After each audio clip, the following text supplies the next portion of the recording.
গেল বছর হঠাৎ করেই বাংলাদেশ ক্রিকেট বোর্ড বিসিবির চাকরি ছেড়ে দেন পিচ কিউরেটর টমি হোমিং।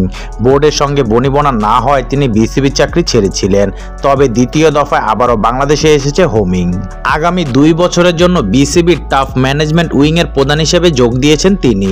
সেই দায়িত্ব বুঝে নিতে মিরপুর শেরেবাংলা জাতীয় ক্রিকেট স্টেডিয়ামে আসেন এই অস্ট্রেলিয়ান কিউরেটর।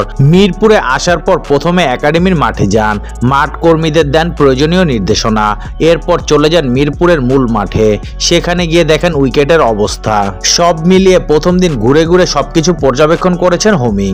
মাঠ কর্মীদের সঙ্গে স্মৃতি হিসেবে প্রথম দিন করেছে ফটো সেশনও। টাফ ম্যানেজমেন্টের প্রধান হিসেবে টনি হোমিংকে নিয়োগ দিয়ে বিসিবির পরিচালক ইফতেখার রহমান মিঠু বলেছিলেন তিনি বিশ্বের সেরা কিউরেটরদের একজন। গতবার হয়তো বাংলাদেশে তার অভিজ্ঞতা ভালো ছিল না, কিন্তু এবার প্রস্তাব পেয়ে রাজি হয়েছেন।